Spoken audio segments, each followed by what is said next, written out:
Bonjour à tous, amis de l'angoisse. Aujourd'hui, partons sur un film étrange, sur un film pas mal, sur un film où il faudrait mieux éviter de passer un appel. The Color. Oh, c'est bien aussi. Ouais, hein, Oh là là. hein, je travaille l'anglais, ça se voit. Hein. C'est meilleur. Ah ouais. On va pouvoir passer à l'espagnol. Donc, c'est un film de 2011. Voilà, donc qui a déjà 10 ans. Mine de rien, attends, les années passent vite. Ouh. Qui a été réalisé par Matthew Parker. Qui a fait Deep State. Qui est une série qui a eu 2 saisons. Et dans la deuxième saison, je crois que la première saison il réalise plutôt globalement et la deuxième il ne fait que quelques épisodes.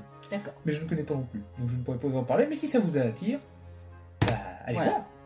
Et Attraction Fatale. Que je n'ai pas vu non plus. Que je ne connais pas, j'en suis désolé pour vous. On peut pas tout voir. Non, bah. C'est pas possible. Il y a beaucoup de choses. Voilà, donc parmi les actrices. Rachel. Alors, pourquoi actrice? Parce que vous allez voir que voilà. C'est une histoire de fille un peu quand même. Rachel Lefebvre. Donc Rachel Lefebvre qui a fait au niveau télé Under the Dome. Ah là, ça parle déjà beaucoup plus. Clairement. Oh. Et ça va parler aussi beaucoup. Alors, bouge-toi les oreilles. Hein, voilà. Et elle a fait Twilight. Vous allez la reconnaître. Je t'ai vu le dire, j'ai vu tes lèvres prononcer le mot. Oui, bah excuse-moi, je vais pas, je ne sais pas signer, sinon j'aurais beaucoup aimé, mais non, c'était pas possible. Donc ensuite, nous avons acteur Stephen Meyer, parce que il faut des gars. Qui joue également dans une série qui est connue, True Blood. Oui, beaucoup. Et qui a joué dans un film qui va vous parler, The Forest. Qui n'est peut-être pas encore parmi les oubliés, mais qui aurait largement sa place, tant il est peu connu, mais qui est quand même intéressant. C'est vrai. Et la dernière personne, parce qu'on peut pas mettre tout le monde, Louis Guzman. Alors, excusez-moi pour la prononciation. Hein, vous savez quoi, de tous les acteurs, c'est peut-être lui que vous reconnaîtrez le plus facilement. C'est sûr. Non, il a une tête.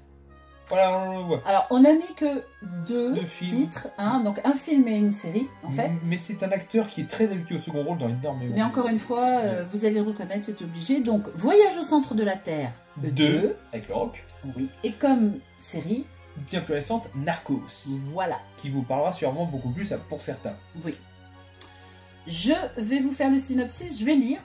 Et puis, on va se déblayer un peu le truc après. On va repartir sur le Voilà.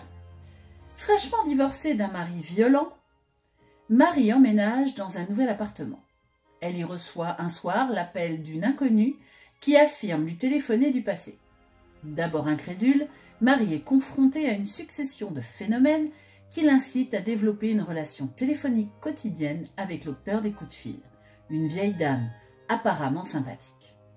Pourtant, celle-ci se révèle être très vite une psychopathe qui transforme le quotidien de Marie en un véritable cauchemar. Effrayée, menacée, harcelée sans répit, Marie tente de se débarrasser de son interlocutrice. Mais il est déjà trop tard. Voilà. Donc le premier point que je vais aborder, c'est peut-être le scénario. Alors, le scénario, j'ai beaucoup aimé l'idée de cette liaison entre le passé et le futur, ou le présent en l'occurrence, mais c'est surtout ce qu'on redoute, c'est-à-dire l'incidence de ce qu'on changera dans le passé sur le présent. Voilà. C'est hyper anxiogène. C'est très anxiogène, la tension est vraiment là. On est même surpris, même si on s'attend parfois à certaines choses. C'est bien mené. Franchement, j'ai bien aimé. C'est bien mené. Au niveau visuel, le film, on va dire, vous offre pendant une grande partie du temps peu de décors. Oui. On pourrait presque même croire que c'est un huis clos.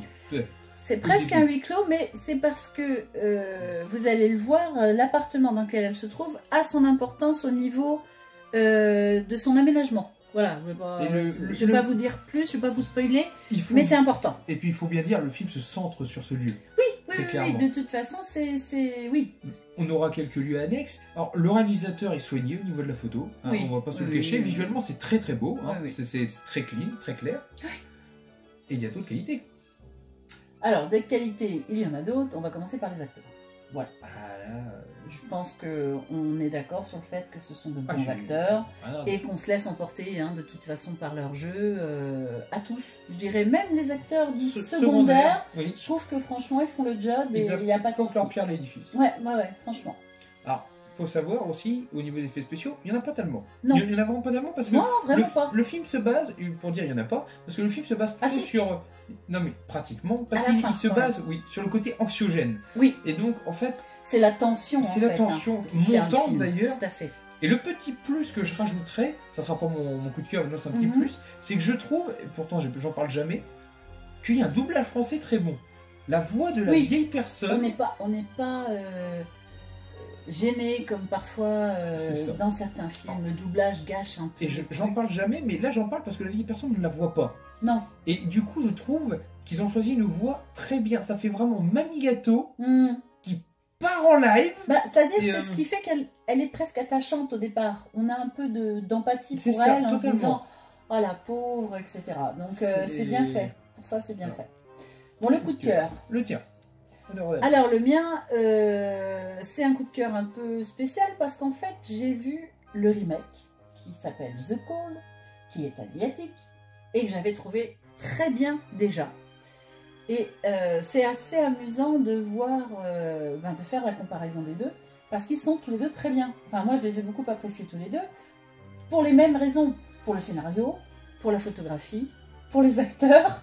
Donc voilà, le coup de cœur, c'est vraiment pour moi la totalité de ce film qui arrive à nous plonger dans un univers un peu fantastique, mais qui reste très soft. Et du coup, ça fonctionne très bien. Bah, ça fait réaliste. C'est ça. On part jamais dans un truc Pour que délirant au votre point que ça pouvait téléphone exister. sonne juste après le film, vous allez vous poser des questions. Voilà. Alors, du coup, juste comme ça, est-ce que c'est bel et bien un remake et non pas un reboot? Ah non, pour moi, c'est un remake. D'accord. Non, mais je l'ai pas vu. Donc Pour moi. c'est- Après, voilà, c'est parce que... Comment dire? Alors, les scénarios sont similaires, sauf qu'ils ne sont pas exactement pareils. C'est similaire, mais pas pareil. Ils ont ajouté une Voilà. touche asiatique. Disons pour qu'il y a les une touche asiatique, que ce n'est pas un appartement mais une maison, que ce n'est pas une femme fraîchement divorcée, mais une fille qui revient dans sa maison d'enfance. Mhm. Voilà, c'est des petites choses comme ça. Ce n'est pas une vieille femme, c'est une jeune fille du même âge Ah, que donc, la fille actuelle. c'est tu pas vois, totalement un remake. quand C'est même. pas totalement un remake dans le sens où il y a quand même des petits Ils ont changements. pris la base, mais ils ont refait leur sauce. Mais je te l'ai dit d'ailleurs pendant le Oui. film, en te disant ah, il Ça, s'est c'est pas passé la pareil. même chose, mais ah, ça c'est pas pareil. Donc voilà. En fait, si vous voulez faire la comparaison, donc The Call de 2020, voilà.